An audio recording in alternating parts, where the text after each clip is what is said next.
second session. Professor Indrakant sir from former RBI Chair Professor, Council for Social Development, and I will give brief introduction. Sir has completed his MA from Osmania University and also MPhil from Central University of Hyderabad and PhD from Osmania University, Hyderabad. And also, Sir secured second rank in BA examination in 1973 and also won Nizam's Gold Medal, Lions Club Book Prize for securing highest marks in economics, enjoyed University Merit Scholarship as well as National Merit Scholarship, and stood second rank in MA examination. And also, I will go through the resume briefly. Professor Indrakant sir was RBI Chair Professorship at Council of our Social Development, South Regional Center, Hyderabad, from February 2013 to January 2019. And earlier, he was Head Department of Economics, Osmania University, during 2006 to 9, and Chairman Board of Studies, Department of Economics, Osmania University, during 2004 to 6.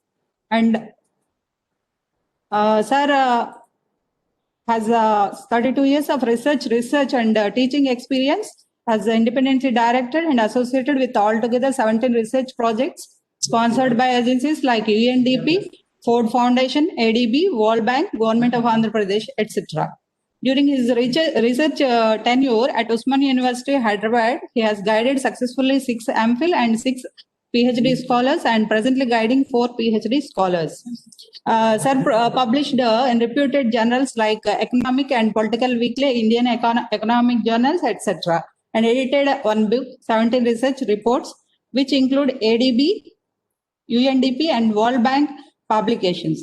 And Sir has 53 publications to his credit, which are published in reputed journals like Economic and Political Weekly, Indian Economic Journal, etc. And also organized many national level seminars, workshops, and conferences too. And delivered lectures at as a resource person in over 150 workshops, refresher, and orientation courses. And also participated, presented research papers in over 100 international and national seminars. And also served as member of board editors, Osmania Journal of Social Sciences, and referee for the Asian Economic Review, and also an examiner for UPSC and APPSC examinations. Now I switch over to the presenter, the Professor Indrakant sir, to give his presentation to our faculty members. Thank you, sir. Good morning. Good morning. Yeah, good morning, sir. Good morning. Good morning. Am I audible to you? Yes, Hello? sir. Yes, sir. Good morning, sir. Good morning. Am I audible to you? Are you able to hear me? Yes, sir. Yes, sir. Okay. Good morning to the organizers, participants of Faculty Development Program organized by AP Collegiate Education. At the outset, I congratulate the organizers for organizing such a useful program at a crucial time.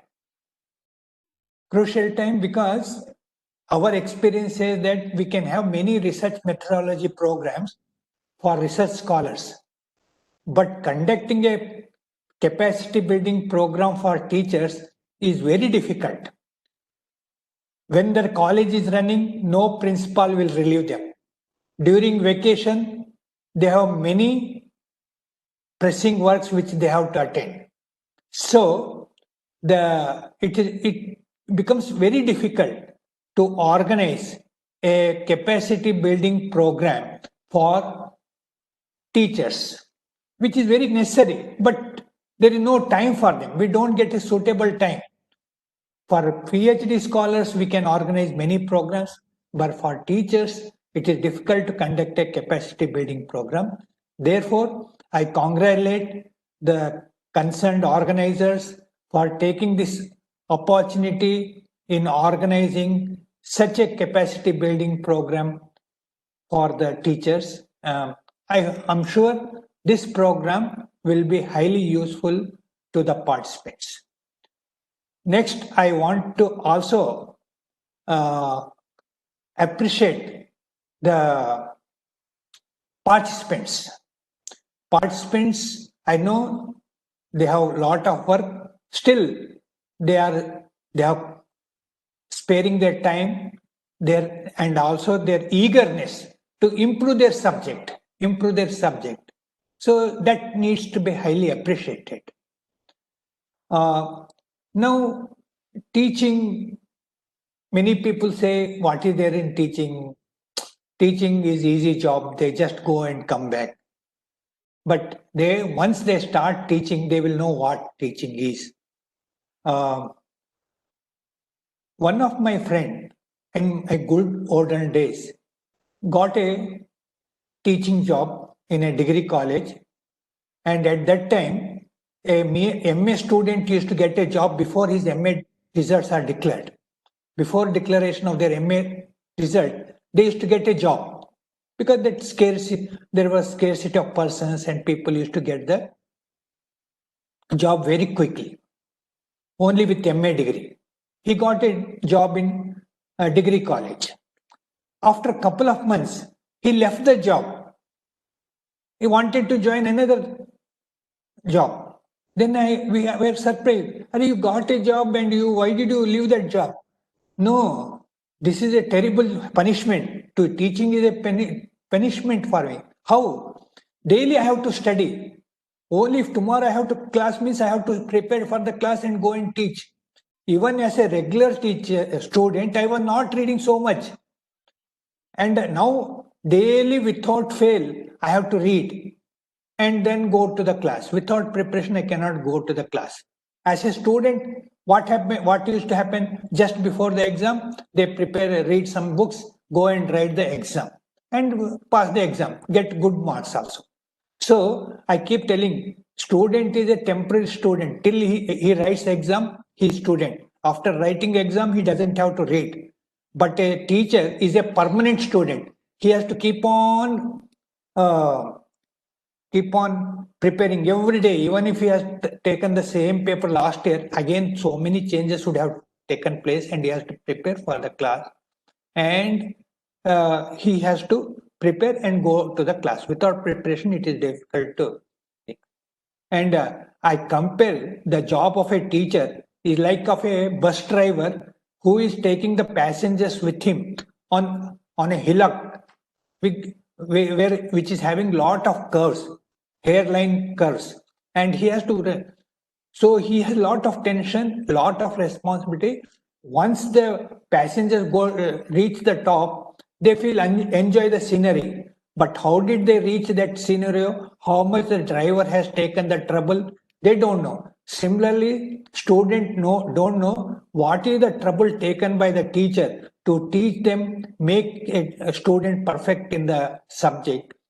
Cannot appreciate. They will be able to appreciate only when they become teacher. Otherwise, they don't know. They think teaching is a very simple job. So I again appreciate the participant who are, most of them happen to be teachers with lot of experience, and you have been doing great service to the society by every year training the students and other things.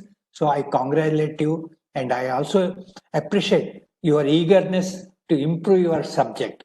And you will become a good teacher only if you keep on improving your subject. Otherwise, it is difficult for you to do justice to your job. Okay. Now,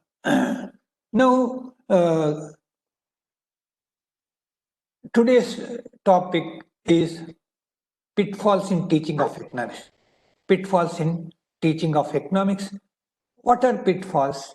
See, like a bus driver, if he just commits a mistake while driving the bus, he will fall into a big pit, and not only he will die, along with him, passengers will also have unfortunate death.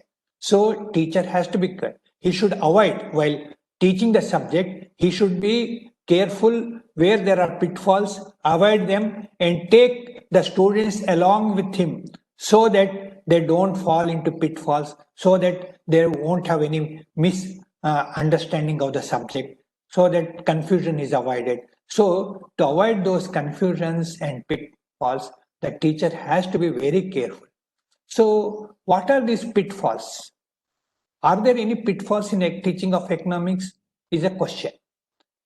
The answer is yes, there are some pitfalls. First of all, many students come to art subject thinking that there is no maths no maths in art subject. Once he comes to economics, he will see so many diagrams, so many graphs, so many equations, so many data. He says, the student feels deceived. He thought that in arts there will be no mathematics, so he can be very easily handled. But when he comes to his disappointment, he feels in economics there are so many graphs and these things.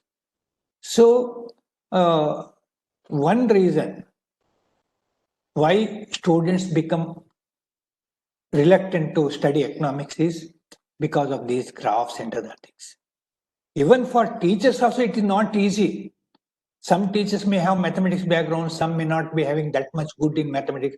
Even they find it difficult. And another problem in economics, suppose a literature is there.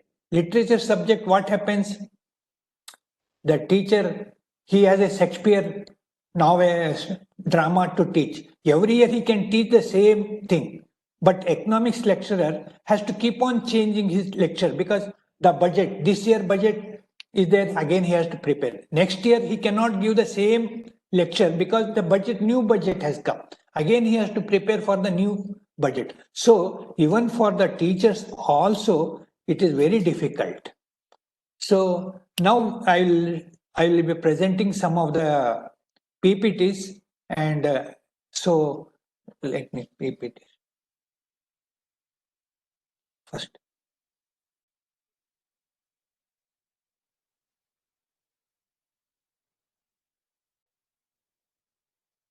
This is the title of the paper.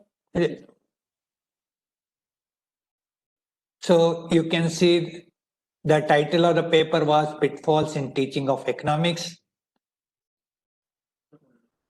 Excuse me, sir, are you sharing? Yeah, I am sharing. Okay, sir. Because we have not received. No, okay, I have loaded to my system. Okay, sir. Okay. Right, sir. It is coming now. First slide. Okay. Make it full screen. This is the pitfalls in teaching of economics, and presently I am a visiting professor at Center for Economic and Social Studies, Hyderabad. Make it full screen, sir. Press F5 key. Full screen. F5 key. F5. Is it okay? Right. Okay, sir. Okay, please. This is the title of the today's discussion, Pitfalls in Teaching of Economics. There are some pitfalls, and we have to, a teacher of the economics has to be careful to avoid falling into these pitfalls. Otherwise, it will confuse the student. He may not fully understand the subject. We'll go to next. So now, question is, why students of economics find it difficult? Is it because we use? Hello. Is it because visible, sir? It is visible. No problem. Please proceed, sir. Some participants, because of unknowingly, they will unmute. Please. Okay. Is it because we use some tools like graphs, diagrams, and equations that economics students find it difficult? Students consider economics as a irrelevant subject. This is, many people say, sir, you make lot of assumption in your economics. When you make so many assumptions, how can be applied to real world? Why you want to build a theory based on unrealistic assumption and then you unnecessarily impose on us? It is all irrelevant. Economics is not applicable to real world because you are making so many unrealistic assumptions. So they may lose interest. Then another reason is the discipline of economics is changing very fast and it is difficult to learn and appreciate. I will elaborate this point as we go on the lecture. So I told you, English literature, Shakespeare drama is there. It will not change every year. That it will remain the same Shakespeare drama, and the teacher has to tell the same drama to the next batch. Same story can be repeated, but in economics it is not so. It becomes very difficult. So then there is a frequent shift in economic paradigms, and it is difficult to teach for the teachers also. I will again elaborate this. So question, because of this, are there pitfalls in teaching of economics? The answer is yes, there are pitfalls in teaching of economics, and a teacher of economics has to be very careful in avoiding these pitfalls. Next slide. Yeah. Now, as I was telling that what are the reasons? So thing is, in physics also there is one paradigm, again new paradigm will come, so something earlier there was one thing, again there is a change in the whole thinking, new development takes place, old will give place for the new one. In economics, unfortunately, new paradigms will come, but old paradigms will also remain. Say, some of you, we have so many schools of thought in economics. I will not elaborate all, but only few of them. See, there were one called physiocrats in France. They were saying that the land is the most important factor of production, because only land has the ability to produce surplus. If you put few seeds, you will get so many seeds afterwards. So only land and land alone has ability to produce surplus. Then we came mercantilists, who said that if a country has to develop, they should export more, because if by exporting more they will get more gold, by importing anything they will lose gold. So if a country has to develop, the strategy should be export more, import less, so that we get more gold and we can develop. So physiocrats they stressed importance on land. Mercantilists said we should have surplus export and reduce our import. Then Marxian philosophy was there, who says labor alone has the ability to produce surplus. Then we have classical economies, neoclassical economies, we have structuralist economies, it's institutional economies. So many schools of thought have come. Here, one just wanted to highlight on the structuralists. They say that these advanced countries have developed at the cost of backward countries. By exploiting the developing countries, they have developed. So that is what these underdeveloped countries are, all in the periphery areas, and developed countries are core. So whole economy consists of two parts. One is called core part, which is the developed countries, and others are all underdeveloped countries are in the periphery. So these developed countries have developed at the cost of underdeveloped countries. This is their theory. So I am not discussing all the schools of thought. This is only thing that point is there are many schools of thought, and we cannot say now this is old, we will give up. No, all schools of thought are useful, because some school of thought will be more useful at one time, some school of thought will be more useful another. When there is a full employment in the economy, one theory will be applicable. When there is underemployment in the economy, another theory becomes, another framework have to be used. So we economists have to be acquainted with all these schools of thoughts. So therefore, that's another big problem, and we have to decide which theory has to be applied when. This is another thing. So this is one reason why economics becomes more difficult for teaching. Second reason is we use terms common day language, there are many terms. And in economics also, we use those terms with a slightly different sense. In a slightly different sense. So many people think that I know economics, but actually he's not knowing economics. Why? We say everybody uses the term demand, but in economics, the term demand is used in more specific sense. So in our economics, we call economics demand as it desire backed by purchasing power and also willingness to pay. Three elements I have put. What is a demand? A person should have desire to have it. Second, he should have purchasing power to purchase it. Third, should have be willing to pay. So somebody may be interested to have a meals in 5-star hotel. He has money also to pay the bill, but he doesn't want. He wants somebody to. He doesn't want. He wants that have a lunch in the 5-star hotel. He has money, but he doesn't want to pay. He wants somebody to pay for it. So there must be willingness to pay for also.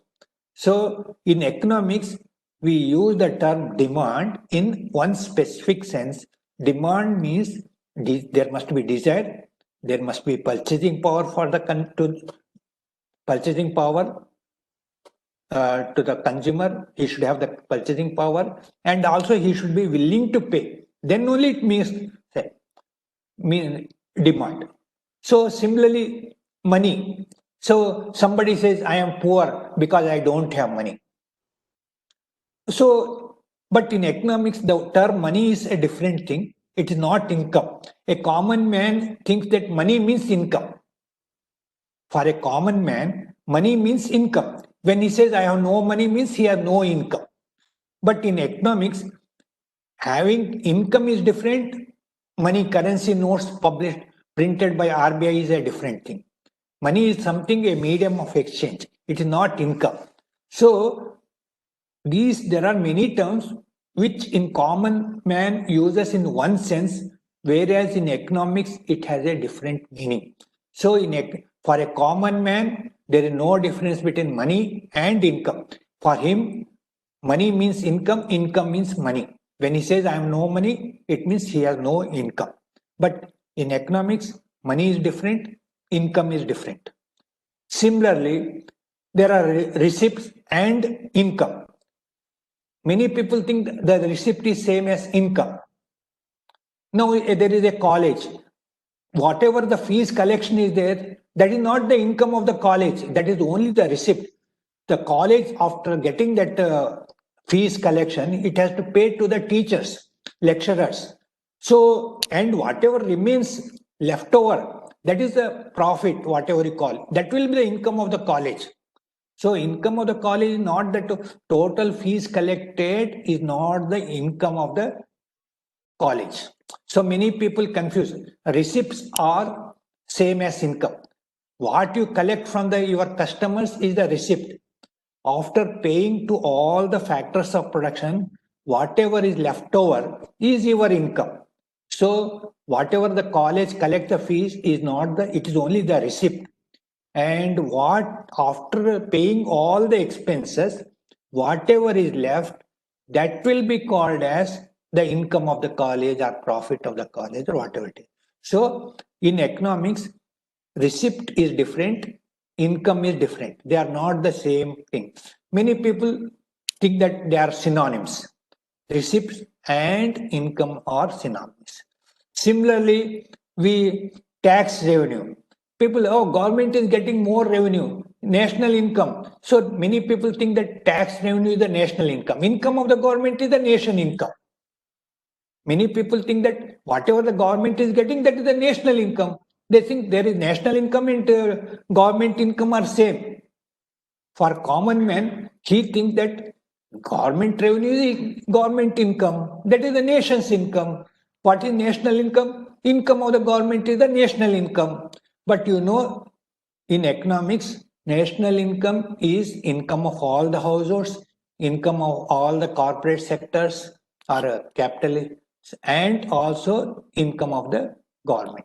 or you can put expenditure by the household sector, plus expenditure by the corporate sector, plus expenditure of the government sector.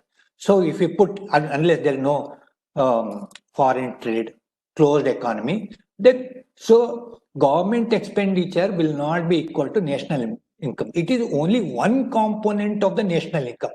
So what I'm saying is, many people, common man thinks that tax revenue is the government income and that is the national income. So for him, government revenue is the national income. But in economics, no. Government revenue will not be much less than the national income. In India, it's hardly about 15 to 20% of the national income is government revenue. So these are the next slide. So first I told why economics is becoming difficult for teaching, because there are many paradigms. Second, we use the terms which a common man uses, but in a different sense. So common man thinks in one way, but in economics we are meaning something different. So we have to be careful. That makes teaching of economics difficult. Now I am coming more specific to the traps. And this is a very common. Everybody says demand function. Demand is a function of price. There is a child riddle like whether hen came first or egg came first. It's a controversy like hen or egg, which came first. So similarly here we are saying whether demand depends upon the price or the price depends upon the demand. Whether demand is a function of price or price is a function of demand. So this is the big question and everybody gets confused. Students automatically get, even sometimes teachers also get confused. I say whether demand is a function of price or price is a function of demand. Many times we say there is a negative relationship, sir. Demand depends upon the price. When price goes up, demand comes down. When price comes down, demand goes up. So there is a negative relationship between demand and price. And demand depends upon the price. Demand depends upon the price. So which is independent? Demand is the dependent variable and price is the independent variable. So demand depends upon the price. Demand is the dependent variable, price is the independent variable, and there is a negative relationship. So you said there is a negative relationship.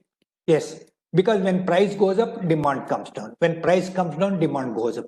Then somebody says, on a Shivratri festival day, the price of fruits go up. Demand is more. Why prices go up? You said that there is a negative relationship. No. You just know you saw that there is a negative relationship between the demand and price. When price goes up, demand comes down. When price comes down, demand goes up. But on Shivratri day, price of fruits are going up.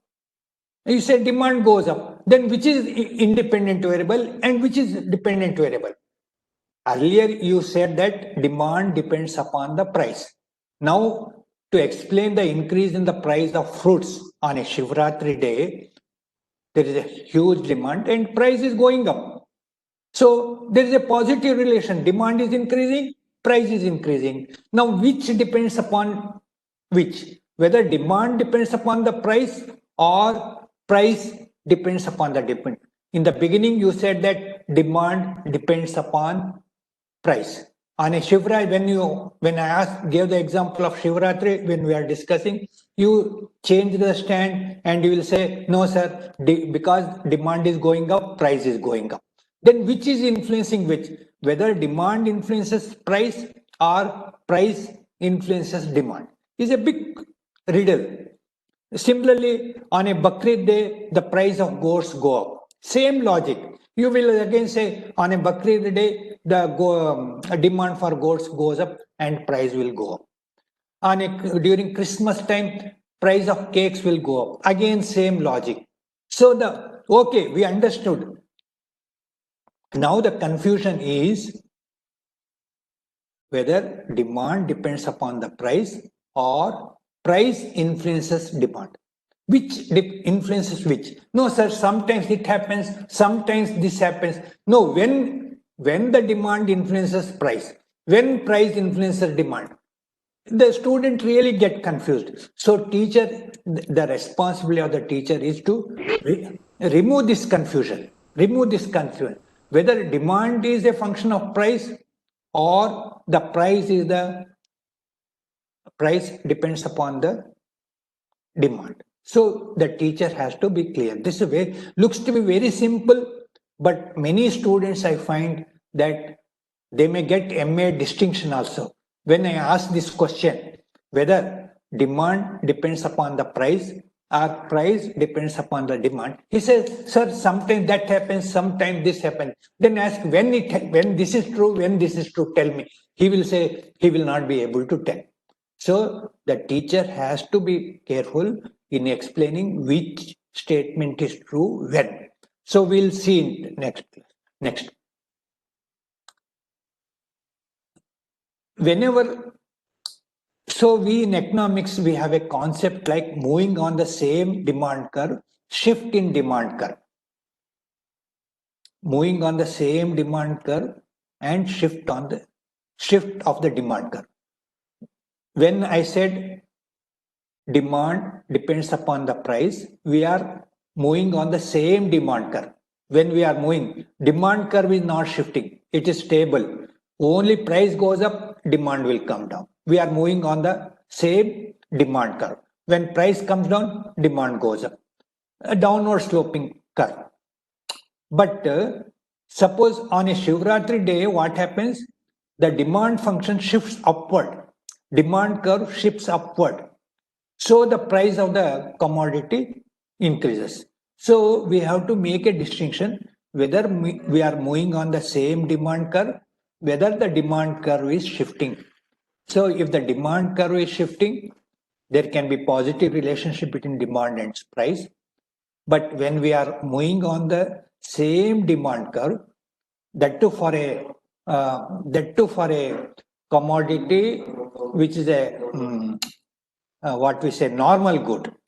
For other good is a for a normal good demand curve. For a normal good, demand curve will be sloping downwards. So there is a negative relationship between the price and demand. But if the demand curve shifts upward, every year after on a Bakri, on a Shivratri day, demand for fruits, the demand curve shifts upward. Then the point of intersection will be at a higher level, so the price increases. So there is a shift in demand curve. So whenever other factors change and the demand curve is shifting upwards because of change in other factors, then we may get a positive relationship between the demand and price. So the teacher has to be careful in clearing the doubt. Sir, so long as you are on the same demand curve, the relationship between the demand and price will be negative. Whenever your demand curve is shifting upwards and the the commodity is a normal good, then we may get a positive relationship between the demand and price. This positive relationship is because of the shift in the demand curve. So the teacher has to be very careful in explaining when we are moving on the same demand curve, when the demand curve is shifting up. When the demand curve for a normal good shifts up, then there is a possibility that there appears to be a positive relationship between the demand and price. Appears to be. Why it is appearing like that? It is because of the upward shift in the demand curve, because of various factors. Income of the people may have changed, the taste of people may have changed. There are many reasons for shift in the demand curve. So whenever the demand curve for a normal goods shifts upward, then it appears there is a positive relationship between the price and demand.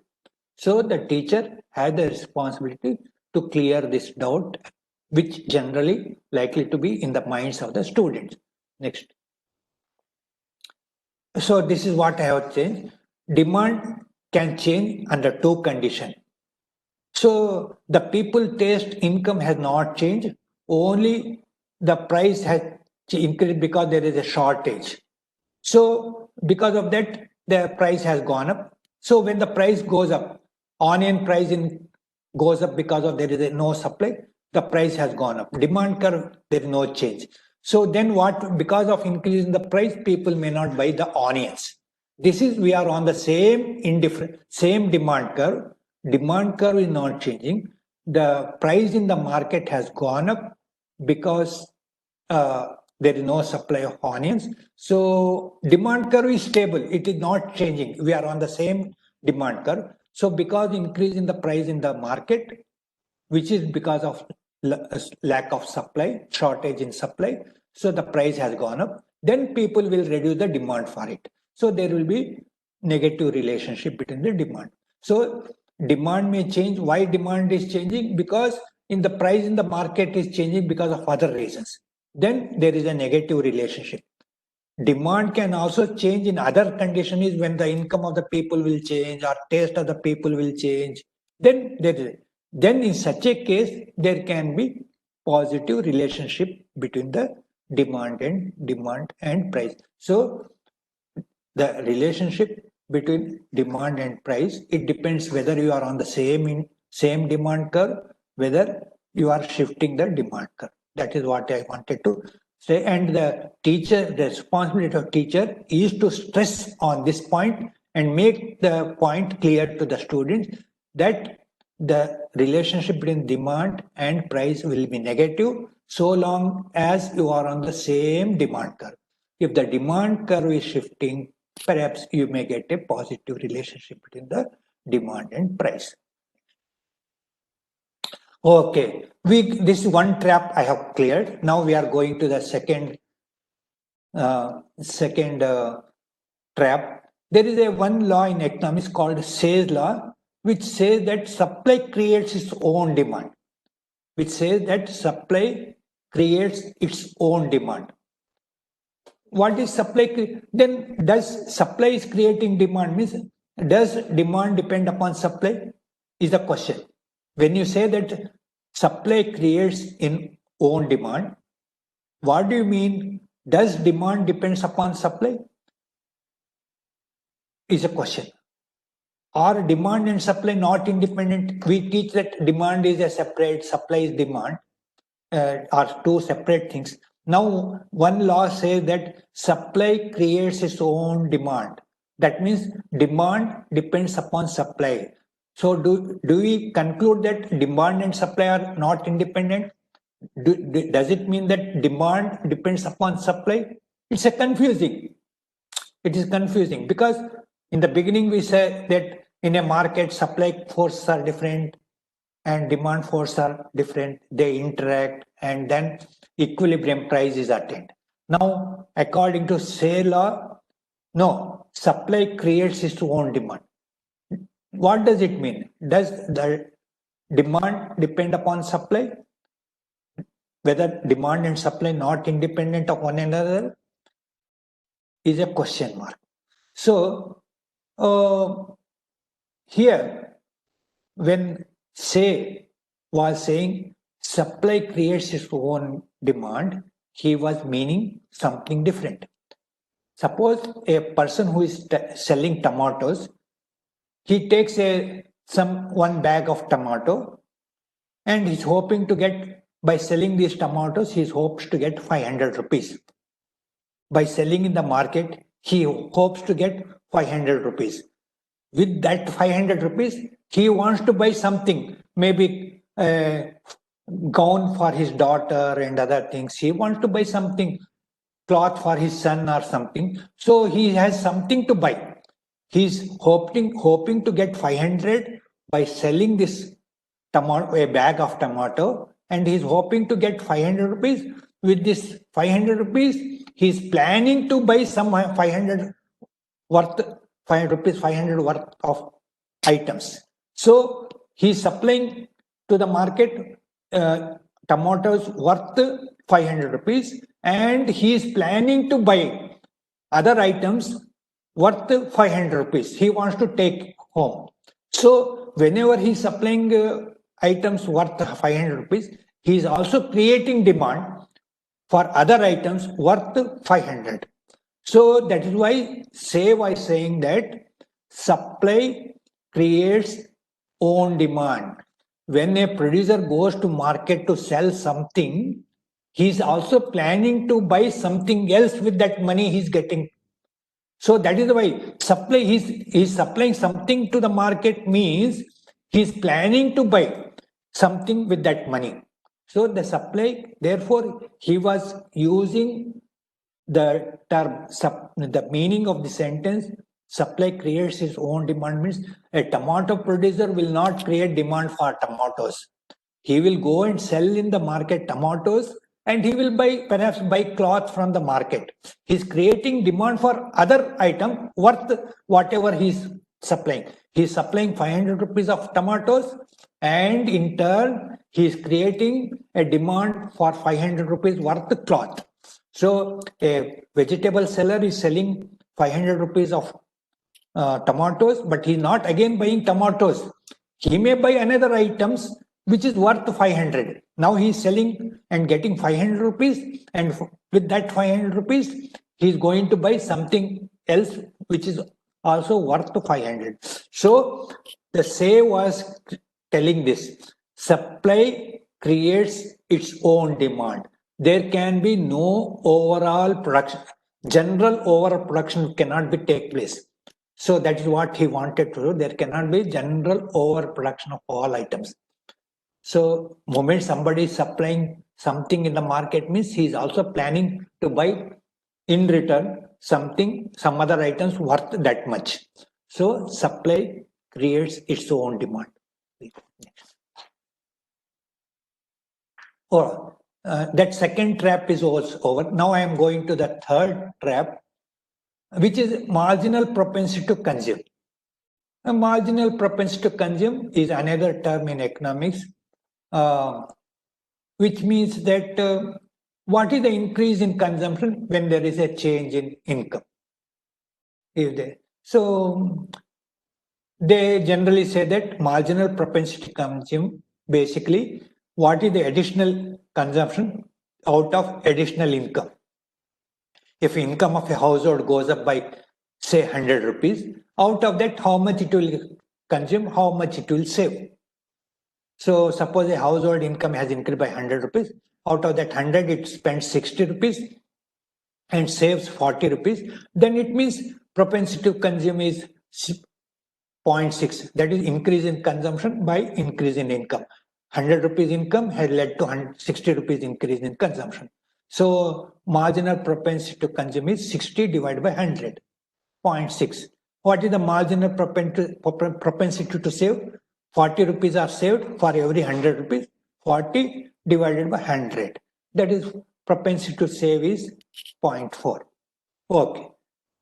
Now marginal propensity to consume, therefore the people said that limits are marginal propensity can be lies between 0 and 1.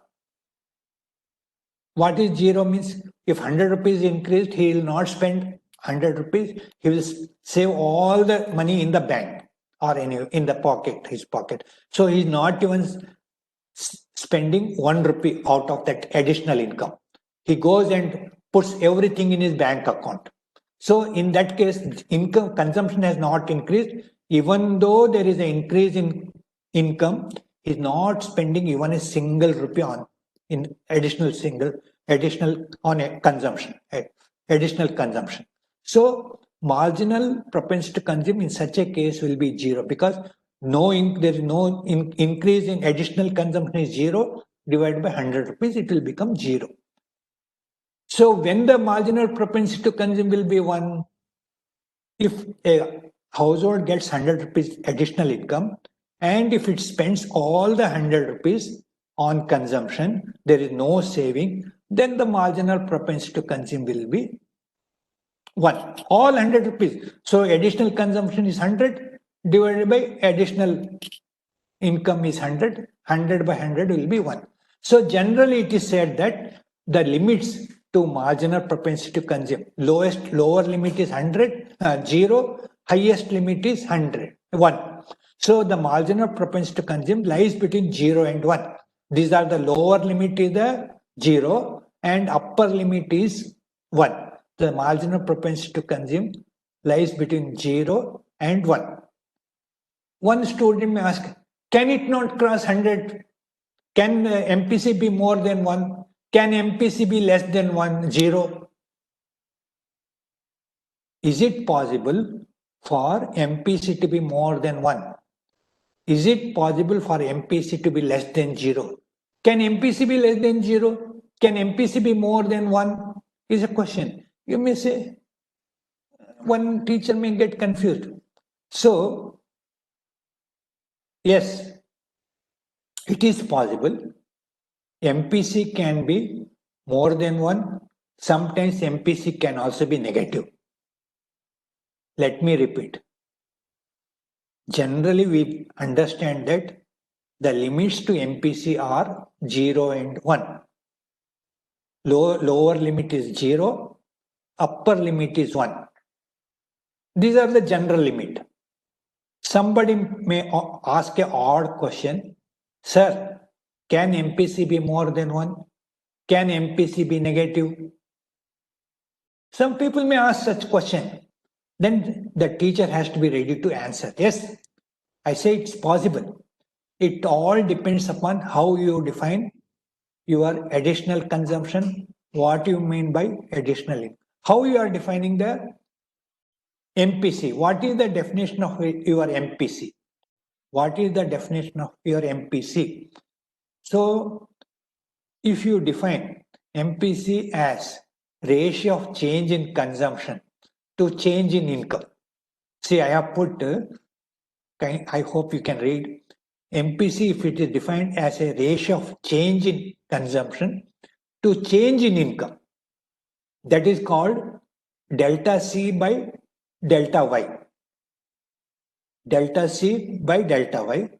Then, if this is the definition, what is the numerator? Numerator is delta C. What is the denominator? Delta Y. If MPC is defined as ratio of change in consumption by change in income, change in consumption by change in income, then the limits do not apply. This upper limits which you have said doesn't apply. So MPC, can it be more than 1? Is a question. Yes, MPC can be more than 1. How can it be, sir? I had a friend, whenever there is a DA increase by 300 rupees, because he is getting additional DA by 300 rupees, his consumption will go up by 400 rupees. His consumption will go up by 400 rupees. What is this, sir? Yes, what to do? I had to consume, I had to spend. His income, his DA has increased by only 300 rupees, but his expenditure has increased by 400 rupees. Why did you spend 400 rupees? So, because that car, there was some problem with the car, I had to spend more on the car. And how did you spend 400? You got only additional 100 rupees. No, only 300 rupees additional. But how did you spend 400? I had some bank saving, or I had taken hand loan from my friend. I spent more. So you can have additional consumption not only from your income, you can have additional consumption out of your savings in the bank, or you can take a hand loan from your friends. In such case, your additional consumption is 400, whereas your additional income is only 300. Even though your income has increased by only 300, your DA has increased only by 300, but your expenditure, consumption expenditure, has increased by 400. One may ask, how does it happen, sir? His income has only increased by 300. How can he spend 400? Yes, he has taken 100 rupees hand loan from his friend, or he has reduced his saving. He had some saving account, some 100 rupees. He took 100 rupees from the saving account. He has spent. So, my colleagues, my friends, it's possible that MPC can be more than one also. MPC can also be more than one. If you define MPC as ratio of delta C by delta Y. Delta C is the additional consumption, delta Y is the additional income. This additional consumption need not be only from the additional income. This additional consumption is not only out of this additional income, it is because of hand loan, it is from reducing the saving from the saving account, withdrawing some amount from saving account. It can be, but fact is additional consumption has increased by 400. His income has increased only by 300. So my friends, MPC generally we agree that it is only limits are highest limit is one, but there are cases where it can be more than one. Some people are very spendthrift; they spend more than what they get, like that. And you may say sometimes it can happen even at national level also. Please understand, even at national level also, national income, it can happen. There was case even a Britain, country like a Britain, it can happen. Their income, national income increased by only $200 something, £100. But their consumption has increased by $120 pounds. Then how did it happen? How can country, they imported more items and consumed. By importing more items from other countries, they imported, they will pay the import bill next year, but their consumption has increased. So their national income has increased only by £100, but their consumption has increased by £120. But how did they get one additional $20, 20 pounds? By importing, they borrowed from other country and got it. So my thing is there is a general impression that highest limit for MPC is 1, but there are quite good number of cases where MPC can be more than 1. Next time. Sir, because time is, I'm looking at my watch, time is coming, so I will skip some slides. I will skip this multiplier. I will skip because I have some other important slides to cover. So I don't want to spend some on this. People have the PPT, they can see. Next slide. So I'll go to one. Money supply and national income. This is another thing, sir. Even this question I said, whether money supply and national income are same, which is more? Whether money supply is more or national income is more?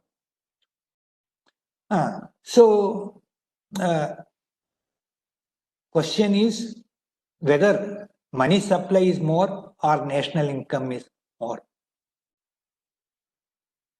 Question is whether money supply is more or national income is more. Which is more? So my friends, don't be in a hurry to answer this question. Don't be in a hurry to answer this question. Teachers, sometimes we have a tendency to answer all type of questions. We should have patience and we should see whether the question is properly framed or not. Whether the question is properly framed or not. Money supply. Money supply and national income. He is comparing national income and money supply. Now, what is money supply? Money supply is how much of currency RBI has printed. Suppose I am taking a broad money, narrow sense. In a narrow sense, money supply means how much government RBI in India has printed currency notes. So many 1,000 crores or something, lakh crores. This is a money supply. The currency notes printed by the central bank of the country. National income is value of goods and services produced in a country during a period of time. During a period of time. Say during a period of time means it can be a month. during 1 month how much country produced, or during 1 year how much country produced, during 1 decade how much country produced. So it is a time period. It can be 1 month, it can be 1 year, it can be 1 decade. The value of goods and services produced in the country. That is national income. But we have to also, along with that, we have to tell the time period, whether it is per month, per day, or per hour, per month, per annum, per decade. Unless you attach that, you cannot. Now, for example, money supply is a stock. How much currency notes is printed by Reserve Bank of India as on today? Suppose this is 29th July. Till today, how much the currency notes printed by the RBI are in circulation? That RBI can tell. Till now, we have printed so many notes. Old notes we have come back. Net is so many currency notes are in the circulation in the country. It is a stock. Whereas income is a flow. You cannot compare stock with a flow. Like how much money, how much water you have stored in the house. You may have stored so much, 1 drum, 2 drums. How much water you consume means what? Per day consumption or per annum consumption, per month consumption is a flow. And the money, water stored in the house is a stock. So please don't compare stock with a flow. They cannot be compared. So national income is there, money supply is there. Money supply in absolute terms, the RBI may have printed 15,000 crores rupees, something like that. But our national income per annum may be some. Only if I take per month national income, it will be much less than the money supply in the country. But if I take the national income for a decade, it will be much more than the currency notes printed by the RBI. So this question, whether money supply is it more than the national income, is a question not properly framed, because money supply is a stock. It tells at a point of time how much is the money supply. National income is a flow. That is how much was produced during a 1 month, during 1 year, or during a decade. These are two different things, and one should not try to compare those two things. So whenever students have a tendency to put such odd questions, and you should say that this question is not properly framed. So other things are there. I will be skipping. You can read them next. This is what I wanted to tell. Because already my time is public economics. And I think public economics is one area where people think that they have learned, and people keep on teaching public expenditure, public finance for 30 years and consider themselves as masters of the public finance. But unfortunately, they will not be able to prepare a budget for any country or even for panchayat also. But they have been teaching a public finance is one thing, but having practical knowledge of it is another thing. There was some time back, we are using a concept called plan expenditure and non-plan expenditure. Thanks, now we have given up that terminologies. But there was a general impression that plan expenditure is a very good expenditure, non-plan expenditure is a wasteful expenditure.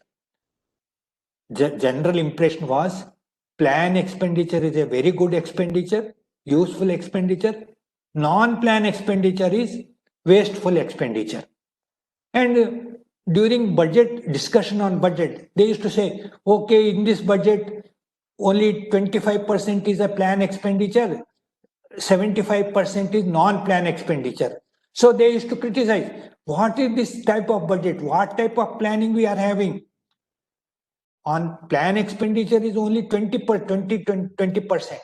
Non-plan expenditure is 80%. What type planning we are having? Their argument was, their thinking was that plan expenditure is a useful expenditure, non-plan expenditure is a wasteful expenditure. Unfortunately, I don't know how they got that idea.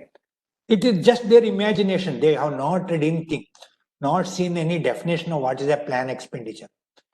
Plan expenditure is a committed expenditure. Plan expenditure is non-plan expenditure is a committed expenditure. Suppose there are 5 permanent posts in your college. All their salaries come under non-plan expenditure because they are all committed. They cannot be changed. Non-plan expenditure is something like a committed expenditure. We cannot meddle with it. We cannot tinker it. It is a committed. Because these are all permanent posts, their salaries have to be given. What is a plan expenditure? Suppose a new post is created during that plan. Say 12th plan, there is a new post is created. Your college has got a one new post. So the salary of that post goes to plan expenditure. So let me repeat. The salaries of all the permanent lecturers who were appointed in earlier plans comes as under non-plan expenditure. It is a committed expenditure that cannot be changed. Plan expenditure is those which are new expenditure for this plan. They are called plan expenditure. A new post is sanctioned to your college. The salary of that post comes under plan expenditure. So please don't be under the impression that plan expenditure is a useful expenditure, non-plan expenditure is wasteful expenditure. That don't have that impression. Thank God, now that nomenclature have been given up in our budget things. Earlier it was there. Okay. Next slide. Now there is a public good and a private good. So, public good and private good. What is public good? Private good, I can say rice I eat is a public good, private good. The cup of tea, if I drink, it is a private good. What is public good? So somebody may say a goods produced by public sector. Suppose public sector e-sale company is producing TV or something.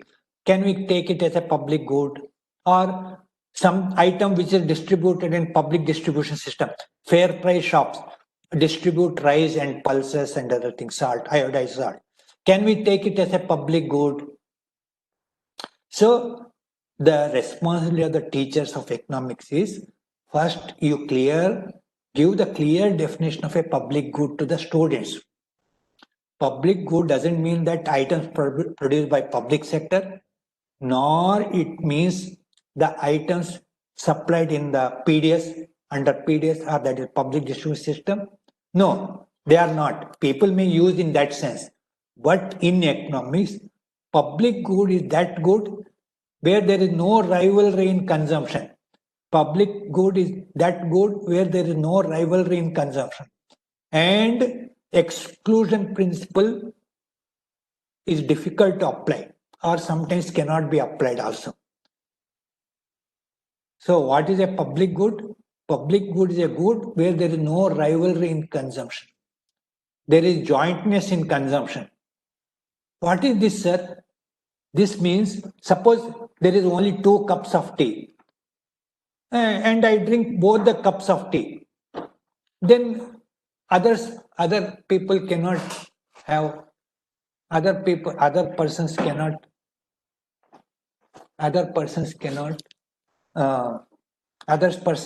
have it.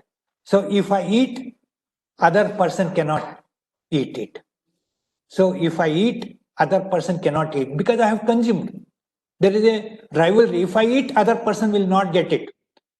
A bread is there. If I eat the same bread, other person cannot eat it. But in public good, there is a jointness in consumption. In public good, there is a jointness in consumption.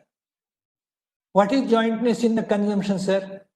Jointness, suppose we are sitting on a railway platform. There is one tube light. I am reading an economics book. My another co-passenger is reading a novel. We are sitting on the same bench. I am using the same tube light to read book on economics. My co-passenger is also sitting on the same bench and he is reading a novel. So I am using the same tube light. He is also using the same tube light.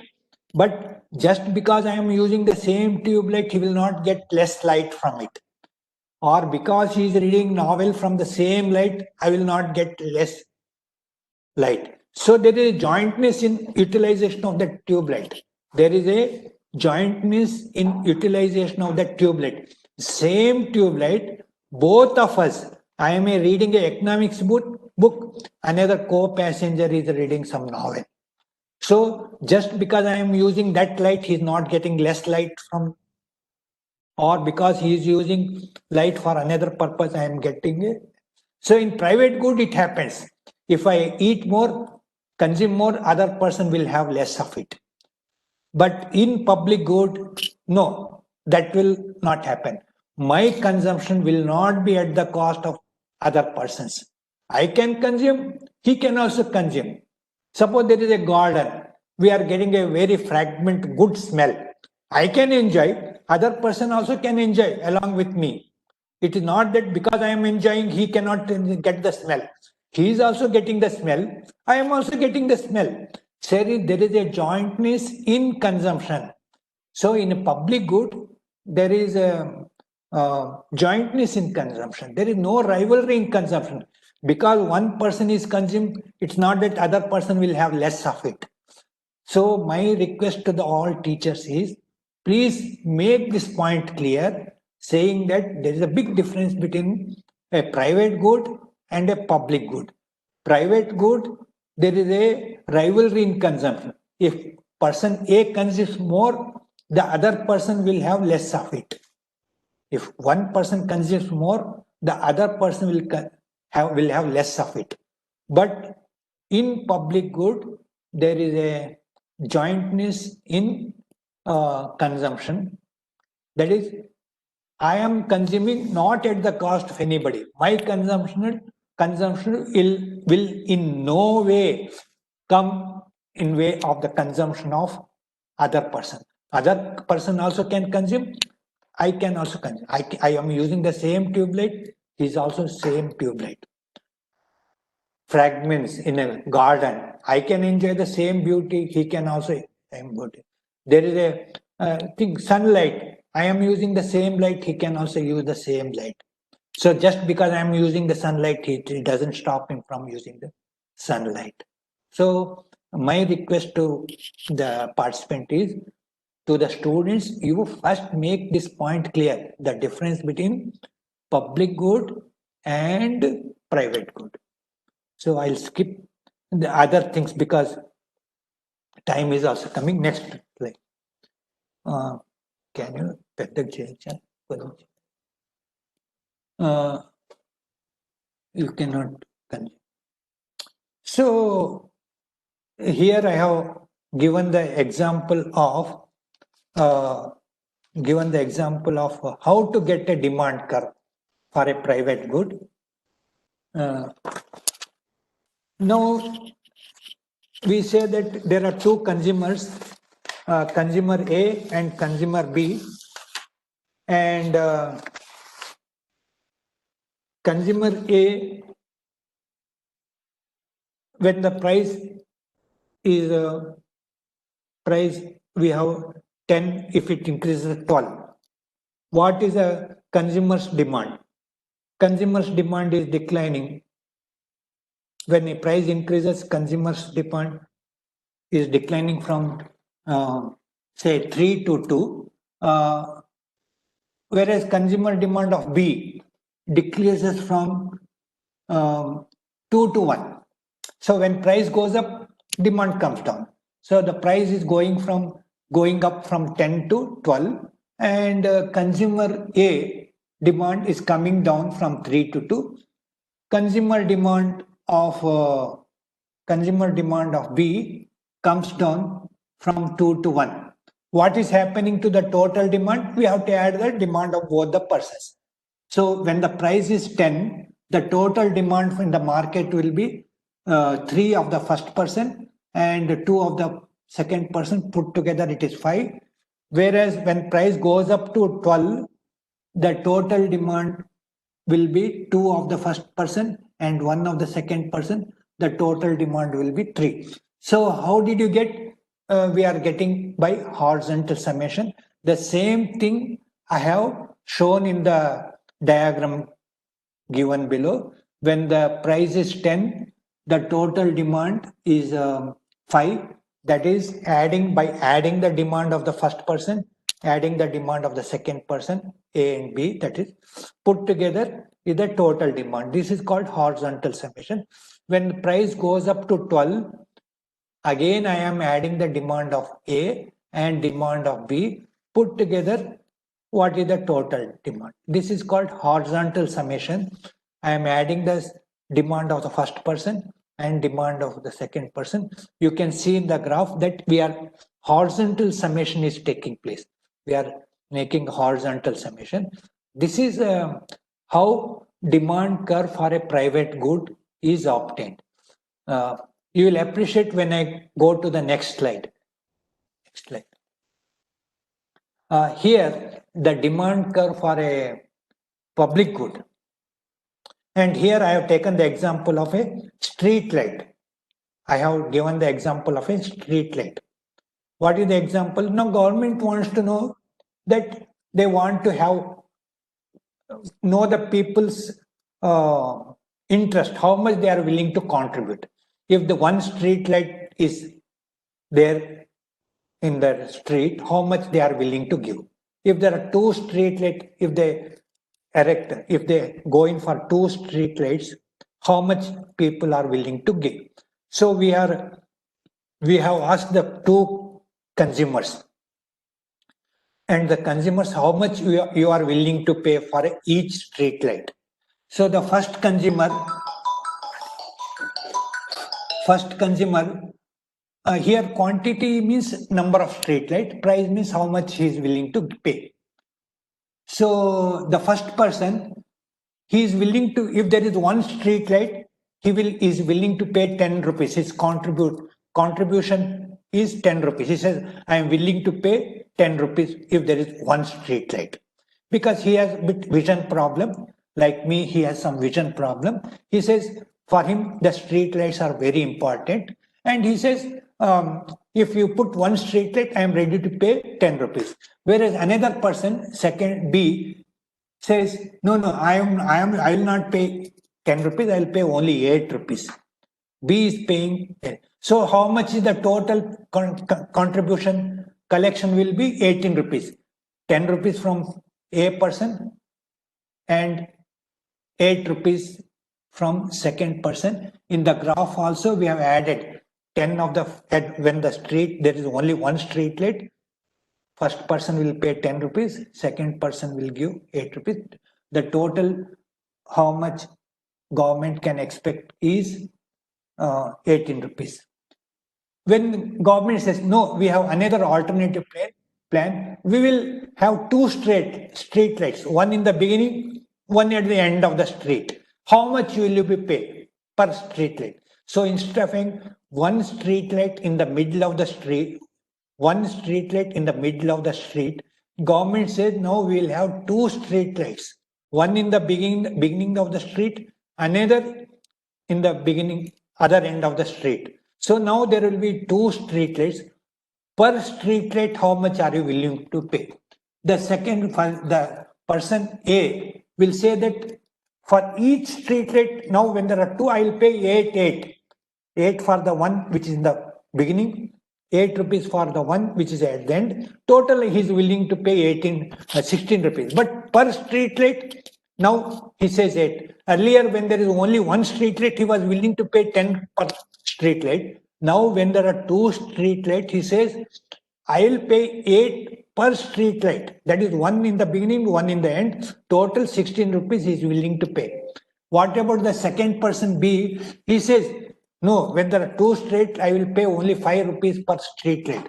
That is 5 rupees for the first street light, and which is in the beginning, 5 rupees for second street light, which is towards it. Total, he is willing to pay 10 rupees, contribute. When there are 2 street light, total he is willing to contribute 10 rupees, second person. The first person is willing to contribute 16 rupees. 10 plus 16. 10 plus 16 will become 26, and per street light, government can hope to get 13 rupees. The same thing we have got, we have put on the graph, and here we have made vertical summation. Here earlier for private good, the horizontal summation was needed. I hope from this you can see when for first street line, first person is willing to pay 10 rupees, second person is willing to 8 rupees. Total put together, it will be 18 rupees. And for second street light, first person is willing to pay 8 rupees. Second person is willing to pay only 5 rupees put together. So at point 2, we have added, and like vertical summation, you can see in the graph that it is a vertical summation. From that, we will get A plus B demand curve. So when you want total demand curve for a public good, we will obtain by the vertical summation of the individual demand curve. Whereas in private good, if you want a total demand curve, we'll make horizontal summation. Sorry, because of time constraint, I had to rush because I understand that other speaker will be there. So frankly speaking, I thank the organizers for giving me this opportunity, because I wanted to share these points.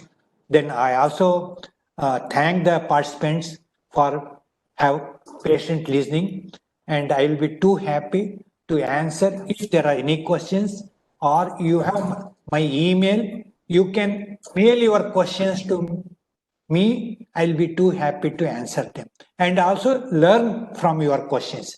A teacher, the benefit of the teacher is we also learn from the students when really, and this is my personal experience also. There are many students who pose some questions which made me think and learn many things. I could understand the subject better. So you put questions also, I learn better the subject. Thank you very much. Thank you to the organizers, and thank you to the participants. Thank you very much, sir. Some of the participants may ask 1 or 2 questions. Okay. Sir, participants, please, only 1 or 2 questions, because next class is to be started. Okay? Yes, sir. Please. I will ask only a small question, sir. Thank you, Hello. sir. Sir, is it audible, sir? Yeah, audible. Sir, I am Dr. Naziruddin, sir. Okay. Sir, you have given a very useful and excellent presentation. Thank you. Sir, my small question is, Yeah. sir, most of the students, they are asking that, sir, how the currency notes are printing by the RBI? In what way it is connected to our economy? Yeah. That's all. Okay. The RBI has an important role to play. Yes. The currency, how much currency, they say, many people say, why RBI people are lazy? They can print notes and give to all poor persons. Poverty can be removed from the country. You print and distribute to the poor persons. It's so easy policy. But once RBI prints more notes, the problem is there is a prices go up, there will be inflation. Poor people may suffer more than what they think. So RBI will print so many notes, keeping the production in mind and seeing that prices will not go up. So the RBI is not printing more notes. How many notes it prints depends upon the total production in the country, and also see that inflation is under control. If there is 3%, 4% inflation, no problem. If more currency notes are printed, the inflation may go out of hand. So then, therefore, keeping that in mind, the RBI will print notes. Hello? Sir, my question is regarding, hello, sir, my question is, sir, the currency notes, on what basis the RBI is going to print it, sir? That is my question. Yeah, they will only see the production level and say that how much inflation is there. Inflation is low, they can go in for some more currency notes. But if prices are increasing very fast, then they will control the money supply. Basically, to control money supply, they will keep on changing the money supply. That is the basis. The inflation rate must be kept under control. 3%, 4%, up to 5%. Okay. Sir, is there any minimum reserve ratio method, sir? Is there? Is there any minimum reserve ratio method in printing of currency notes? That condition is put to the banks. Minimum reserve ratio is put to the condition. So RBI uses this is an instrument. Minimum reserve ratio is an instrument used by the RBI to control the credit creation by the commercial banks. So whenever the RBI thinks that credit created by commercial banks is getting more and more, therefore inflation is taking place, they will increase the reserve ratio. By increasing the reserve ratio, the credit creating capacity of the commercial bank is checked. To check the credit creating capacity of commercial banks, RBI will increase the reserve ratio. Suppose more credit has to be created in the economy, then RBI will reduce the minimum reserve ratio. This minimum reserve ratio is an instrument used by RBI to control the credit creating capacity of the commercial banks. Sir, regarding this demand function, Yeah. sir, this is Shankar, and thank you for your lecture. Once again, happy to listen to you. Yeah, regarding this demand function, this is, you said that, as we all know, that there is a negative demand relation in the demand law, and the second one, the positive relation, you said when the demand shifts, it's not that going up and down. When demand curve shifts from one place to another, upwards, it becomes the positive relation. Yeah. But if you look at, maybe if you see that even after going that positive, that's shifting the demand upward, there also the curve is the relation. If you say along the curve, there is a negative relation. That is. So that's why it is said in the literature, is a reverse demand function. There is a positive relation, demand function, where price becomes the function of the demand. But here I am not clear. The shifting of demand will change the relation. Can you clear that thing? And second one, regarding to the money supply and inflation, you said that stock and flow cannot be compared. Yes, that is true. But still, we are getting the RBI reports that we are having money supply is of this much of percentage of GDP, some 25-30% of the GDP. We are getting that kind of numbers. So how do we interpret? Like, can we take those numbers, or we should not take those numbers? Yeah. Thank you. Yeah, congratulations. You have asked a very useful question, very interesting question. First is demand curve. Demand curve.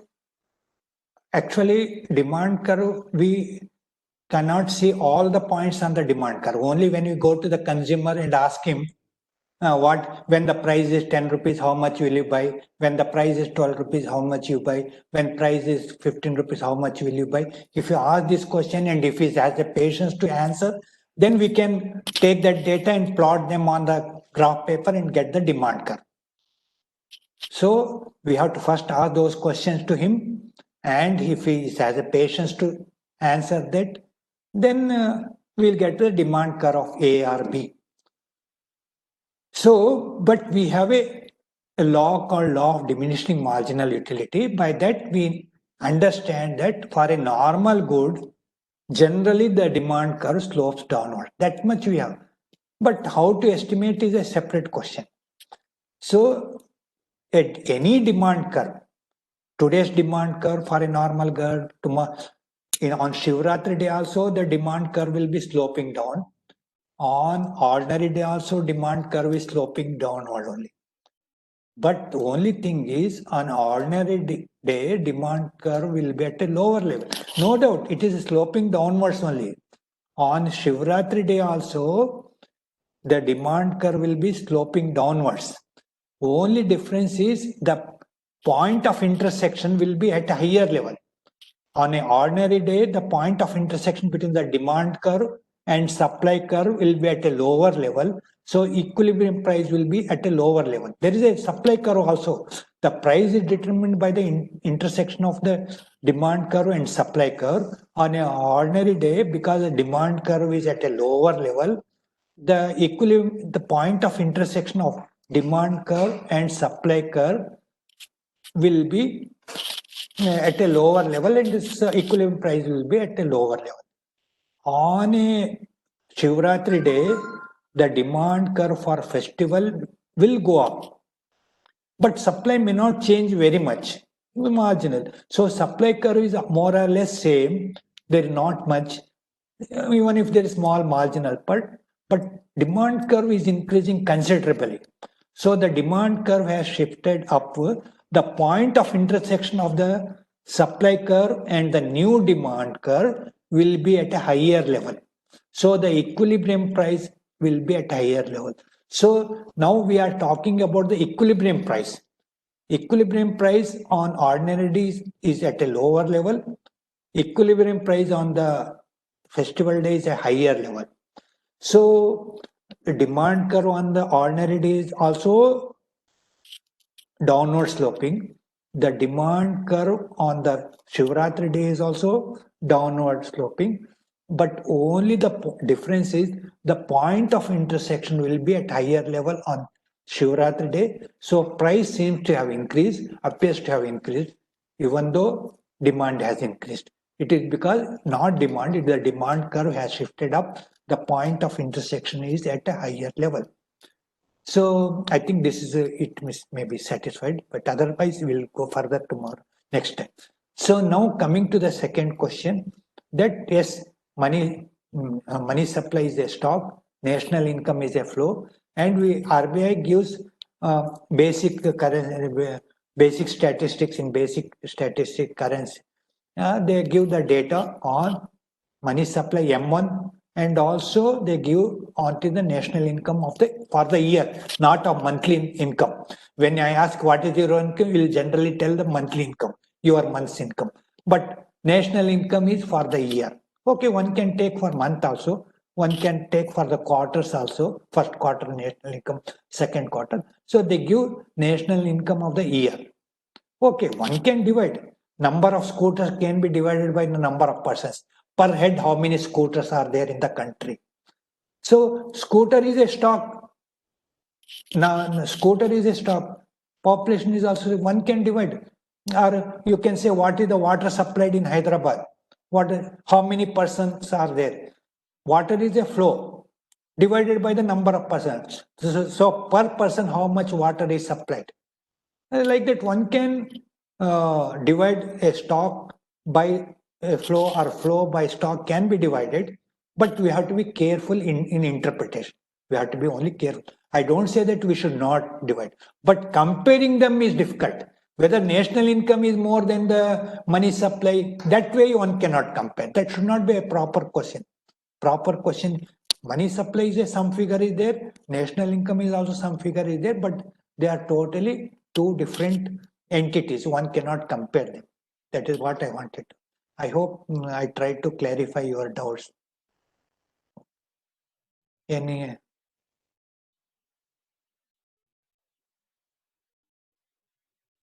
Hello, sir. Good afternoon, sir. Good afternoon. This is Dr. Karimullah from Government Degree College, Kramavarkuda, West Godavari, sir. Sir, Okay.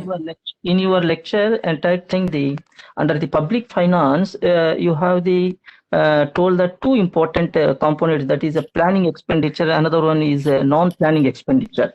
Yeah. So in those, so a country is like India in the fastest growing, which expenditure is required? Which expenditure is required? Is required for the fastest growing. Okay. So as I said, non-plan expenditure is a committed expenditure. Suppose there are some plan expenditure consists of whatever the committed expenditure. That is the permanent posts which are in your college are there. But within your college, there is one permanent post is there, but he doesn't have any work. He is sitting idle. He is coming daily, and he's sitting. Because he has no classes, no student has taken the class, coming to the class or something. So another teacher, there is a lot of demand. He has to take so many periods. So his salary is also comes under non-plan expenditure. The other person who is coming and sitting, there is earlier in our department, there is called a Roni operator. Roni operator means there were cyclostyling machine and they were doing that. Now cyclostyling machine has gone, there is no cyclostyling machine, but his post is permanent. He's coming and sitting daily. No work. Nobody can remove him because he's a permanent employee. He's coming and sitting. The other lecturer is coming daily and taking his class. So both expenditures come under non-plan expenditure. Whereas another new post is created. Suppose two new posts are created. One is a post which is of no use. A post which is created and the person is working in the house of a principal. Whereas another lecturer post is created who is taking the class regularly in the college. So one post, the lecturer post is useful, is serving the society. Whereas one new post, a servant post is created, but that post is the person is working in the principal's house. Which is unofficial because there are so many servants are there. He's sending that servant to his house. So now in the plan expenditure, these two posts are under non-plan expenditure only. Plan expenditure. In a plan expenditure, one post is a very useful post. Another expenditure is also wasteful. So also in non-plan expenditure, a Roni operator salary is a waste. Whereas a salary of a lecturer like you are taking regularly class in your West Godavari district, your salary is necessary. Student, you are educating. So what I'm trying to say, even in non-plan expenditure, some items may be useful, some items may be wasteful. In plan expenditure also, some items are useful, some items are wasteful. So whether for a developing countries, I am not interested whether it is a plan expenditure or plan expenditure or non-plan expenditure. I am interested only saying that whether it is a useful expenditure or wasteful expenditure. A developing countries should spend more on useful expenditure, not on wasteful expenditure.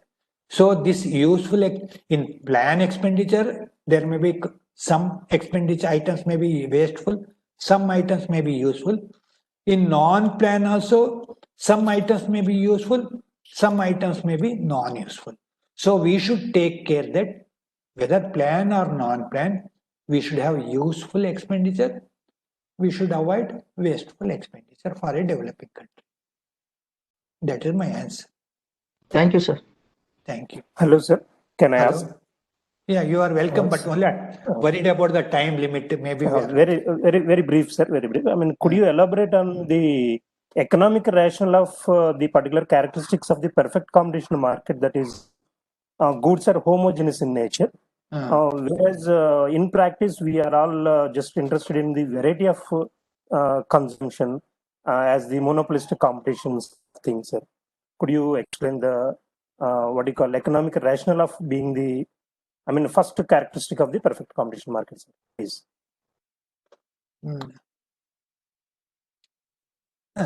May I know your good name, please? Sorry, Hello. sir. Very sorry, sir. I am B. Srinivas Rao, sir. B. Srinivas Lecturer in Rao. economics. Yes, sir. Posting? In government degree college, Jangareddy-gudem, sir. Oh, Jangareddy-gudem. Krishna, sir, very happy you have asked a very interesting question. And this question is not asked by you. Many students ask me this question. Many students have asked me this question. That made me to think. అందరు అడిగేది sir ఏం assumptions మీది, పనికిరాని assumptions అని పెట్టుకొని మా మీద నెత్తి మీద రుద్దుతున్నారు, ఎందుకు సార్ మేమేం పాపం చేశామని మీరు ఇవన్నీ రుద్దుతున్నారు మా మీద అని. ద ప్రాబ్లమ్ ఈజ్ ఏదో హోమోజీనియస్ ప్రోడక్ట్ అంటారు, you say that all consumers are identical అంటారు, you say all this thing. ఎక్కడ ఏ ప్రపంచంలో ఎక్కడైనా ఎనీ కంట్రీలో ఉందా, ఎప్పుడైనా ఏ కంట్రీలోనో ఉందా మీ perfect competition? Tell me in which country this perfect competition was there. Tell me when it was there. Is a question many students ask. So, ఈ మోడల్ క్రియేట్ చేసేటప్పుడు we keep our essential things, remove all inessential things. Let me repeat. When we are creating a model, we keep only essential things, remove all inessential things. Me college map వేయాలి అనుకోండి, మీ college మ్యాప్లో ఎన్ని చెట్లు ఉన్నాయి, ఎన్ని ఉన్నాయి, ఎన్ని స్టెప్లు ఉన్నాయి అన్నీ వేయరు. మీరు కొన్ని గదిలు ఎన్ని ఉన్నాయి బ్రాడ్గా వేసేస్తారు, అది మ్యాప్ అంటాం. మరి అన్నీ ఉన్నాయి, అసలు ఆ మ్యాప్లో మీ కాలేజ్లో ఉన్న ఐటమ్స్ అన్నీ అక్కడ మ్యాప్లో ఉందా? లేవు. మ్యాప్లో మీరు అంటారు క్లాస్ రూమ్స్ ఎక్కడెక్కడ ఉన్నాయి, లైబ్రరీ ఎక్కడుంది, ప్రిన్సిపాల్ రూమ్ ఎక్కడుంది. So you will only show the essential things and inessential అక్కర్లాంటి గేట్ కలర్ ఎక్కడుంది, అది ఎంత ఉంది, అవన్నీ చూపించారు. You will only retain essential things, all inessential things you remove. So also when you have a model, you try to retain only essential things and remove all inessential things. Now you coming to perfect competition, sir, okay, చాలా బాగా చెప్పారు, అర్థమైంది. కానీ ఇవన్నీ ఇన్ఎసెన్షియల్ పెట్టుకొని అవి మా మీద రుద్దుతున్నారేంటి? ఎక్కడుంది? అందరికి అన్ని నాలెడ్జ్ ఉంటుందంటారు, అందరు ప్రొడ్యూస్ చేసేది హోమోజినియస్ ఐటమ్ అంటారు. మనం ఏ షాప్ పోతే ఏదో ఒక సోప్ చూపెట్టమంటే 10 రకాల సోప్ పెడతాడు. మీరు ఎక్కడ హోమోజినియస్ ప్రోడక్ట్ ఉంది ఎవరు అని అనొచ్చు. ఎస్, దానికి సమాధానం ఏంటి? ఇది టీచర్కి చాలా, it's a testing for time for a teacher. మీరు అడిగారు, ఓకే, మనం ఇద్దరు టీచర్సే, సో ఒకరికొకరు చెప్పుకోవాల్సింది సమాధానం. So but we have to convince the student that why we make this type of assumptions, create a model, and then వాళ్ళకి చెప్పడం ఉద్దేశం ఏంటి, అది ఎవరికి ఉపయోగపడుతుంది అనే క్వశ్చన్. ఎస్, దీనికి నేను కొంచెం టైం ఉంటే ఒక స్టోరీ రూపంలో చెప్పేవాడిని, బట్ నేను ఇప్పుడు ఆ స్టోరీ చెప్పను. బట్ దీనికి ఈ ప్రశ్నకు సమాధానం ఇంతే. నో సమాధానం చెప్తున్నాను, సమాధానం ఇంకా రాలేదు. ఈ పర్ఫెక్ట్ కాంపిటీషన్ ఏంటి అంటే, పర్ఫెక్ట్ కాంపిటీషన్ ఉంటే ధర ఇంత ఉంటుంది, 10 రూపాయలు ఉంటుంది అని వస్తాం. ఈ పర్ఫెక్ట్ కాంపిటీషన్ లేదు కాబట్టి ధర 15 రూపాయలకి వచ్చింది. Because of perfect if there was a perfect competition, the price would have been only 10 rupees. Because of imperfection in the market, price is 15 rupees. This additional income, mana dagara imperfect undi in our market. But how much imperfect? How much imperfect ante perfect to compare chestene kada manaku extent of imperfect ani vachedi. What is the extent of imperfection అనేది, దానివల్ల consumers ఎంత నష్టపోతున్నారు, how much consumer is suffering, how much is producer is suffering. So we teach the ideal thing and compare the present thing. Present imperfect market with the perfect market. What is the difference in the price? This difference in the price tells how much imperfection undi. If the perfect market was there, the society would have benefited so much. Because of imperfection, society is suffering so much. సో ఒక ఆదర్శ పురుషుడు అంటాం, ఆదర్శ పురుషుడు ఎక్కడున్నాడు, లేరు. ఆయనతో we're taking it is ideal state and comparing the present state. What is the difference, how much imperfection we're, to know that we have perfect competition.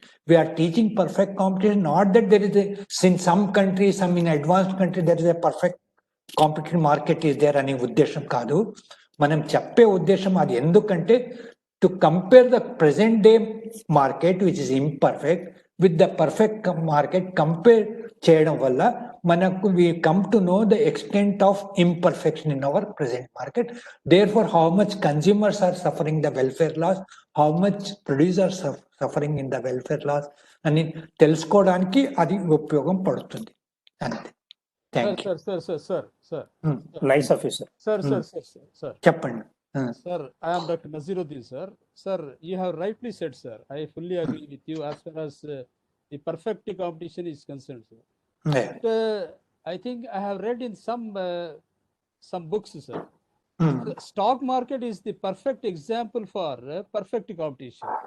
And you take the fruits, vegetables, and other markets. That is also a best example for perfect competition. So, do you agree, sir? No, that question, that your thing is, yes, imperfection is less in stock market, imperfection is lesser in vegetable market because there are many suppliers, many buyers. Here also stock market, there are many buyers, many suppliers. To that extent, there is a degree of imperfection is less compared to other market. Ante, but it is not totally perfect.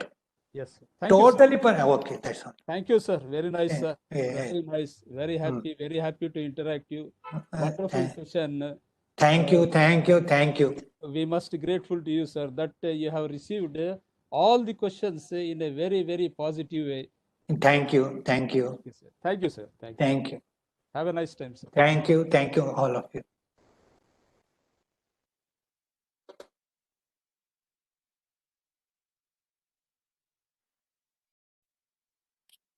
Hello. Participants, do you have any questions? If there are any questions, please pose the questions to the presenter, please.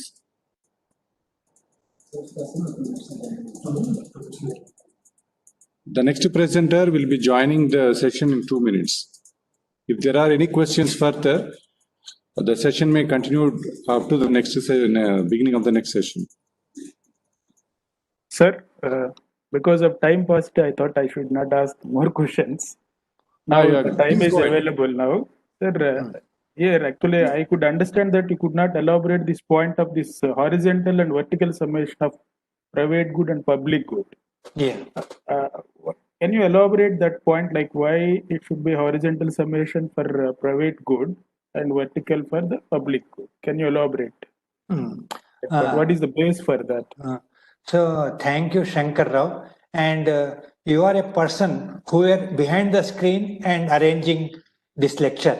So I again thank you, and people should know how much trouble you took in organizing and other things, coordinating the things.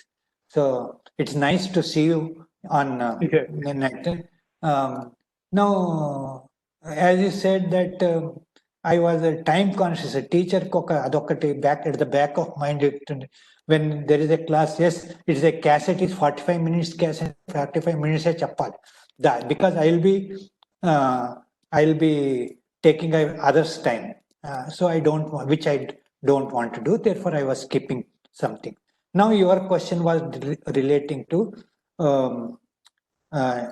the demand for public goods, demand for private goods.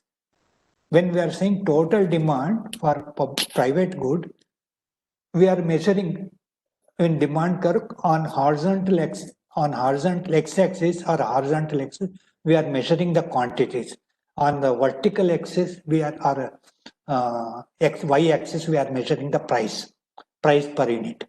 So in a private good, if I want to know the total demand, I have to add horizontal because quantities are measured on the horizontal axis. Quantities are measured on the horizontal axis or axis. So total demand A plus B kalpalante, how much A is demanding when price is 10 rupees, how much B is demanding when price is 10 rupees. అవి రెండు కలిపితేనే నాకు total demand వస్తుంది. అది horizontal summation చేయాల్సి వస్తుంది. వేరే in private public good, again the quantity is measured on the horizontal axis or x-axis as in case, and price per unit is measured on the vertical axis. But why vertical summation? Because one street light is there. It will be only one street light, whether how much you consume it. So ఆ ఒక్క street light కి how much one person A is giving 10 rupees, how much person B is giving, total amount ఎంత వస్తుంది కావాలి. Price అంటే ఏంటి, how per street light ఎంత government కి వస్తుంది అంటే 10 రూపీస్ ఏ నుంచి వస్తుంది, 8 రూపీస్ బి నుంచి వస్తుంది. కలపాలంటే ఇట్లా వర్టికల్ సమ్మేషన్ చేయాల్సి వస్తుంది. ఏ నుంచి ఎందుకంటే వర్టికల్ మీద మనం ధర కోలుస్తున్నాం. సో ఏ నుంచి 10 రూపాయలు వస్తుంది, బి నుంచి 8 రూపాయలు వస్తుంది. ఒక్క స్ట్రీట్ లైట్ పెడితే 15 రూపాయలు వస్తుంది, 18 రూపాయలు వస్తుంది గవర్నమెంట్ కి. రెండో స్ట్రీట్ లైట్ పెడితే అక్కడ క్వాంటిటీ 2లో చూస్తే రెండు స్ట్రీట్ లైట్ ఉన్నప్పుడు ప్రతి స్ట్రీట్ లైట్ కి ఏ ఎంత ఇస్తున్నాడు, బి ఎంత ఇస్తున్నాడు. ఏ 8 రూపాయలు చొప్పున ఒక్కొక్క చొప్పున ఇస్తాడు. రెండు స్ట్రీట్ లైట్ పెడితే వీధిలో ముందు ఒకటి లాస్ట్ ఒకటి, అప్పుడు ఏ ఎంత ఇస్తాడు, ఒక్కొక్క స్ట్రీట్లకి 8 రూపాయలు చొప్పున ఇస్తున్నాడు. బి ఎంత ఇస్తున్నాడు, 5 రూపాయలు చొప్పున. దానికి 5 రూపాయలు, దీనికి 5. అయితే మొత్తం ఒక్క స్ట్రీట్ రెండు పెట్టినప్పుడు ఒక్క స్ట్రీట్ లైట్ కి ఎంత వస్తుంది అమౌంట్ అంటే 8 + 5 కలిపితే 13 రూపాయలు వస్తుంది. That is how I have put that. I hope I made the point clear. అందుకే ప్రైవేట్ గుడ్కి ఏమో హారిజాంటల్ సమ్మేషన్ చేయాల్సి వస్తుంది, ఎందుకంటే ఈయన క్వాంటిటీ ఆయన క్వాంటిటీ సెపరేట్ ఉంటే కలపాల్సి వస్తుంది. వేరే పబ్లిక్ గుడ్ లో దర్ ఇస్ జాయింట్నెస్ ఇన్ కన్సంప్షన్, అది ఇంపార్టెంట్. స్ట్రీట్ లైట్ ఒకటి ఉన్న ఆయన అదే స్ట్రీట్ లైట్ వాడాలి, ఈయన కూడా అదే స్ట్రీట్ లైట్. ఈయన స్ట్రీట్ లైట్ వేరే, ఆయనకు ఒక స్ట్రీట్ లైట్ వేరే అనేది లేదు, ఇద్దరు వాడాల్సి అదే స్ట్రీట్ లైట్. రెండు స్ట్రీట్ లైట్ ఉన్నా కూడా ఇద్దరు కలిపితే వాడాల్సి వస్తుంది. అందుకే అక్కడ క్వాంటిటీస్ ఫిక్స్డ్. ఆ ధర ఈయన ఎంత కాంట్రిబ్యూట్ చేస్తాడు, ఆయన ఎంత కాంట్రిబ్యూట్ కలుపుతున్నాం వర్టికల్ గా. అది. Yeah, good sir, thank you. If somebody is having any questions, I'll allow, otherwise I'll ask sir to speak something. Somebody has any question, please? Yes. Shall I ask one more question, sir? Hello. అడగండి. Sir, time and again I am troubling you, sir. No. I take questions as a process of learning. మీరు మంచి question అడిగి నాకు I also learn from it. And that is my personal experience. నవ్వకండి. Even I remember when I went to Shivaji University, one student asked question, a very relevant question that made me think and congratulated him. There are many questions make us think, sir. Please don't enter. Okay. Yes, sir. Sir, as far as the NCERT books are concerned, I have read some of the NCERT books, and when we compared the syllabus as far as the economics is concerned, there the economic concepts are very practical, sir. Very good. I will tell you one thing. For instance, inflation. And as far as the inflation rate is concerned, if you ask anybody how it is going to be measured, immediately they are going to fumble. Yeah. And it is, I think, I don't want to say much about all these things because you are an expert man and you might have seen so many professors and you have loads of experience, tons of experience. I am a very small man. Sir, one thing, for instance, let us say the price generally we are seeing in the classrooms also, that the students are asking, sir, in the paper, inflation rate is just around 5% or 4% or something. But whereas when we go to a market, the prices are very, very high. This is most of the students, they are regularly asking the teachers, sir, those who are interested in economics. Sir, this is my question, sir. That's all. The student, we should congratulate the student because of his alertness. Yes, sir. Yes, sir. Yes, sir. Yes, sir. Yes, sir. Because he's comparing what he's seeing in the news.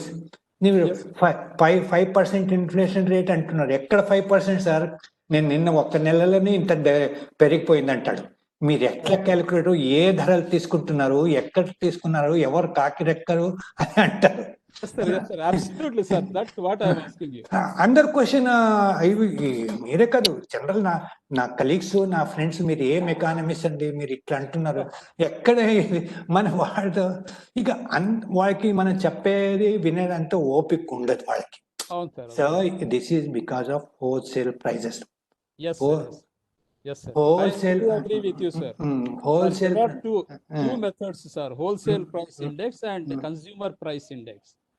And yes. And how we are going to calculate this, we have to explain to the students. Yeah. That is missing from most of the teachers, and that would be there in the NCERT books, sir. Because in our syllabus it is not there, sir. Okay. That's what I feel. Nazaruddin, మీరు sound Sir. Okay, there is some. Can you change that sound because we are getting lot of. Hello. Problem, sir. Please carry on. Nazaruddin, I hope I got your name correctly. You raised a very interesting question. Suppose you take what is the average marks scored by your students in a class this year and next year. What is the average marks scored? But you may have some 30 students in a class. When you take the average score, you may get 45, 50%, 55 marks. Because some are distinction students, some are not so regular, and for no fault of yours, they get less marks. But average marks, తీసుకున్నప్పుడు ఇది అవుతుంది. So average పెద్ద మారదు. ఈ year 30 students average marks తీసుకోండి, next year batch the 30 students the average తీసుకోండి, పెద్దగా మార్పు ఉండదు. అట్లనే ఇన్ఫ్లేషన్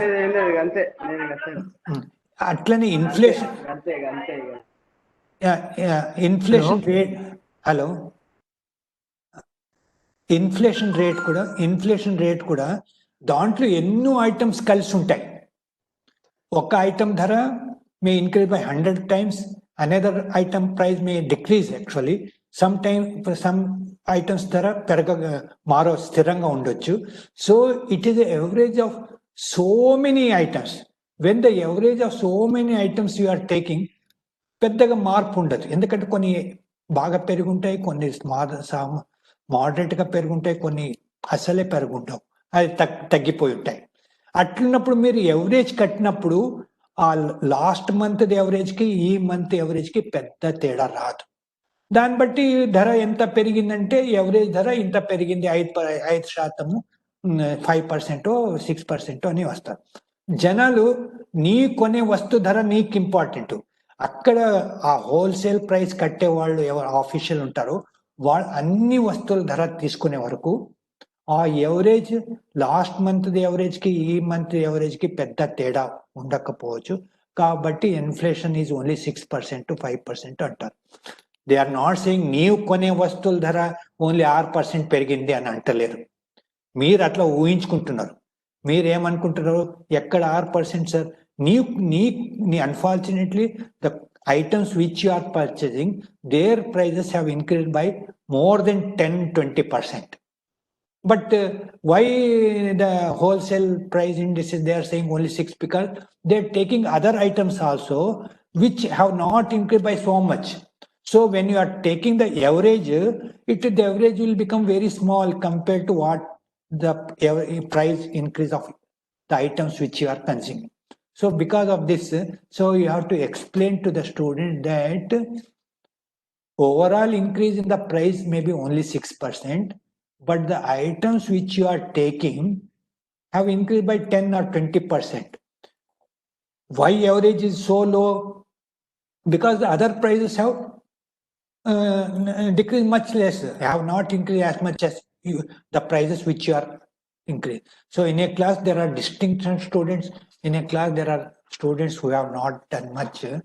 So అట్లా ఉంటారు. సో కొన్ని వస్తువుల ధర బాగా పెరగవచ్చు, కొన్ని వస్తువుల ధర తక్కువచ్చు, ఎవరేజ్ గా పెద్ద మార్పు ఉండకపోవచ్చు. But the items which you are purchasing, their prices may have gone up very much, though then you get a doubt. What is this official figure saying 6% inflation? Whereas when I am going to market, I find the price have increased by 10-20%. Why so much difference? Because the items which you are purchasing have increased at much faster rate.